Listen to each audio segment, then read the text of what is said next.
एक दिन ईशा, ईरा और मियाँ ट्यूशन से घर लौट रही थीं। रात हो चुकी थी और चांदनी हल्की हल्की थी। रास्ता सुनसान था और चारों तरफ बस सन्नाटा था। तभी रास्ते पर उन्हें तेज मसालों की खुशबू आई। सामने देखा तो एक पुरानी ठेली खड़ी थी। उस पर एक बूढ़ी महिला पानीपुरी बेच रही थी। आओ बच्चों, मेरी पानीपुरी खाओ, बहुत स्वादिष्ट है, महिला ने कहा। तीनों एक पल के लिए झिंझके।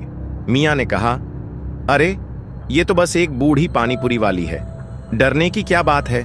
ईशा और ईरा ने सहमति जताई। वे ठेली के पास गए और पानीपुरी खाने का फैसला किया। पहली पानीपुरी खाते ही ईरा को लगा कि उसका सिर चकरा रहा है। ईशा के हाथ ठंडे पड़ने लगे और मियाँ को ऐसा महसूस हुआ जैसे उसकी आवाज गायब हो रही हो। तुमने क्या किया? ईरा ने कांपते हुए पूछा। महिला ने धीरे धीरे अपना सिर उठाया। उसकी आंखें चमक रही थीं और उसकी मुस्कान भयावह थी। तुमने मेरी पानीपुरी खाई, अब तुम बच नहीं सकते, उसने कहा। अचानक ठेली के आसपास अंधेरा छा गया और हवा में अजीब सी फुसफुसाहट सुनाई देने लगी। महिला हंसते हुए बोली, जो मेरी पानीपुरी खाता है वो कभी वापस नहीं जाता। डर के मारे तीनों पीछे हटने लगे, पर उनके पैर जमीन में जकड़ गए थे। हमसे क्या चाहती हो? तीनों ने हिम्मत जुटाकर पूछा। मुझे अपने खेल के लिए नई आत्माएं चाहिए। तुम मेरे शतरंज के प्यादे बनोगे?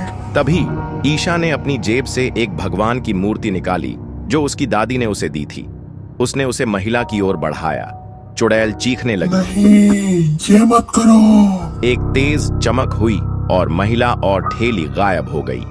ईशा, ईरा और मियाँ ने मुश्किल से अपने पैर छुड़ाए और वहां से भागे। दूसरे दिन उन्होंने देखा कि उनकी हथेलियों पर छोटे छोटे निशान थे, जैसे शतरंज के प्यादे। उस दिन से वे कभी उस रास्ते पर नहीं गए, लेकिन रात को कभी कभी उन्हें मसालों की हल्की खुशबू और दूर से एक गूंजती हुई आवाज सुनाई देती थी। मेरी पानीपुरी फिर खाओगे?